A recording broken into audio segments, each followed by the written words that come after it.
my channel IV Vlog. This is Dr. Shilpa Premkumar. ഗൾഫിലേക്ക് job നോക്കുമ്പോൾ ഏതൊക്കെ മന്ത്സാണ് job കിട്ടാൻ ചാൻസ് കൂടുതൽ, ഏതൊക്കെ മന്ത്സാണ് നിങ്ങൾ അവോയ്ഡ് ചെയ്യേണ്ടത്, അല്ലെങ്കിൽ ജോബ് കിട്ടാനുള്ള ചാൻസ് കുറവ് ഏത് മാസങ്ങളിൽ വന്നാലാണ്. ഇന്നത്തെ ടോപ്പിക് ഇതിനെ പറ്റിയാണ്. വളരെ ഇൻട്രസ്റ്റിംഗ് ആയിട്ടുള്ളൊരു വിഷയം തന്നെയാണ്.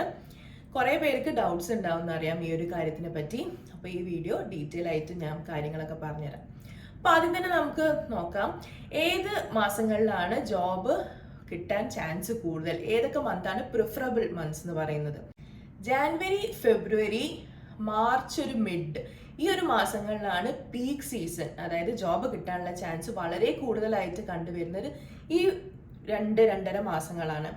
എന്താണ് കാരണം എന്ന് വെച്ചിട്ടുണ്ടെങ്കിൽ ഡിസംബർ ആ ഒരു മാസത്തിലാണ് നെക്സ്റ്റ് ഫൈനാൻഷ്യൽ ഇയറിലേക്കുള്ള ബഡ്ജറ്റിങ്ങും അതേപോലെ വേക്കൻസീസും റിക്രൂട്ട്മെന്റ് ഒക്കെ ഓർഗനൈസേഷൻസ് ഫൈനലൈസ് ചെയ്യുക.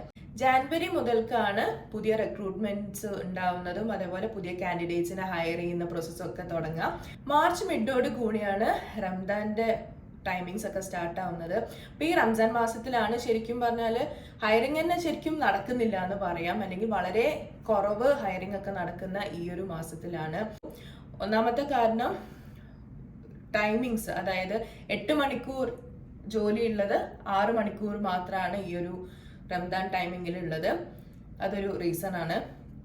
പിന്നെ വരുന്നത് മെയ് തൊട്ടുള്ള മാസങ്ങൾ, മെയ്, ജൂൺ, ജൂലൈ, ഓഗസ്റ്റ്, ഈ ഒരു മാസമാണ് ഇവിടുത്തെ peak summer season. Summer season ഹോളിഡേയ്സും ജൂലൈ ഓഗസ്റ്റിലേക്കാണ് ഇവിടുത്തെ സ്കൂളൊക്കെ ക്ലോസ് ചെയ്യുന്നത് സമ്മർ വെക്കേഷന് വേണ്ടിയിട്ട്.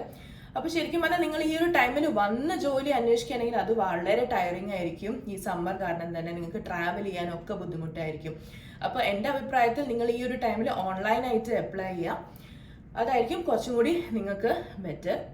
പിന്നെ ജൂലൈ, ഓഗസ്റ്റ് ഞാൻ പറഞ്ഞല്ലോ കുട്ടികളുടെ വെക്കേഷൻ ടൈമാണ്. അപ്പോൾ ആ ഒരു ജൂൺ എൻഡോട് കൂടിയാണ് സ്കൂളിലേക്കൊക്കെയുള്ള ഓപ്പണിങ്സ് അവർ ഡിസൈഡ് ചെയ്യുക. അപ്പോൾ ഈ ജൂലൈ, ഓഗസ്റ്റ് മാസങ്ങളിലൊക്കെ നിങ്ങൾക്ക് സ്കൂളിലേക്ക് നിങ്ങളിപ്പോൾ സ്കൂൾ റിലേറ്റഡ് എന്തെങ്കിലും ടീച്ചർ ആണെങ്കിലോ അല്ലെങ്കിൽ ടീച്ചിങ് അസിസ്റ്റന്റ് എന്നുള്ള പോസ്റ്റിലേക്കൊക്കെ ആണെങ്കിൽ നിങ്ങൾ ആ ജോബിനുള്ള ആപ്ലിക്കേഷനൊക്കെ കൊടുക്കുക. സ്കൂൾ തുറക്കുന്നതിൻ്റെ ആ ഒരു ടൈമിലായിരിക്കും അവർ ഹയറിംഗ് ഒക്കെ ചെയ്യുക.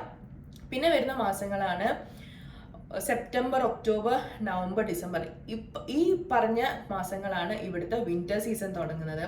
അപ്പോൾ ശരിക്കും മാർക്കറ്റിനെ ബ്ലൂം ചെയ്യുന്നൊരു സീസണാണിത്. വിന്റർ തുടങ്ങുമ്പോൾ ടൂറിസ്റ്റ് കൂടുതൽ വരും, അതുപോലെ ഹോട്ടൽസിലേക്കുള്ള ഓപ്പണിങ്സ്, അങ്ങനെ ഔട്ട്ഡോർ ആക്ടിവിറ്റീസിലേക്കുള്ള ഓപ്പണിങ്സും കാര്യങ്ങളൊക്കെ കൂടുതലായിട്ട് ഇരിക്കുന്ന ഈ ഒരു മാസങ്ങളാണ്. അപ്പോൾ ഈ ഒരു മാസങ്ങളിൽ നിങ്ങൾ ടൂറിസം അല്ലെങ്കിൽ ഹോട്ടൽ റിലേറ്റഡ് ജോബ്സിനൊക്കെ ആപ്റ്റ് ആയിട്ടുള്ള കാൻഡിഡേറ്റ് ആണെങ്കിൽ നിങ്ങൾക്ക് ഓപ്പണിങ്സ് വരാനുള്ള ചാൻസ് ഉണ്ട്. ഓക്കെ, അപ്പോൾ ഇത്രയൊക്കെയാണ് ഈ ത്രൂ ഔട്ട് നമ്മുടെ ഈ ഒരു 12 മന്ത്സിലേക്കുള്ള കാര്യങ്ങൾ.